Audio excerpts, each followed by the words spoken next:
Georgi Markov était un homme de talent, un esprit aiguisé né en Bulgarie en 1929. Écrivain, dramaturge et journaliste, sa plume était à la fois brillante et provocatrice, se faisant rapidement critique du régime communiste en place. Ses pièces de théâtre et ses romans satiriques, connus pour être pointus et audacieux, furent dans un premier temps tolérés puis finalement censurés, dérangeant les autorités par leur ton incisif. En 1969, profitant d'un voyage en Italie, Markov choisit de ne pas revenir en Bulgarie. Son exil à Londres devient un point tournant de sa carrière. Il intègre la BBC World Service, Radio Free Europe et Deutsche Welle, des plateformes à partir desquelles il continue à dénoncer les abus de pouvoir du dictateur bulgare Todor Živkov.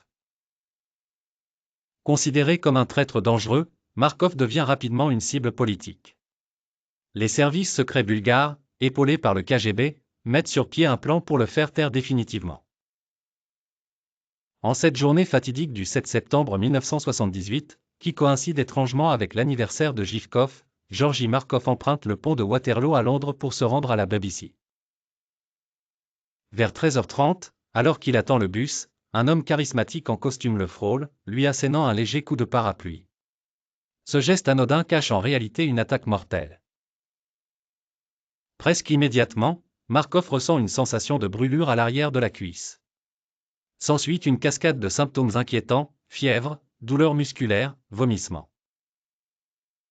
Hospitalisé en urgence, son état ne cesse de s'aggraver.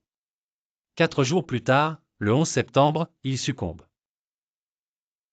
L'autopsie révèle un détail aussi terrifiant qu'inattendu, une minuscule bille métallique de 1,5 mm de diamètre portant 2 perforations, contenant un poison redoutable, la ricine. L'enquête qui en découle pointe du doigt tant le KGB que les services secrets bulgares. Malgré l'absence de justice formelle, l'héritage de Markov perdure. Il est devenu un symbole pour la liberté d'expression et un héros célébré dans une Bulgarie libérée du joug communiste.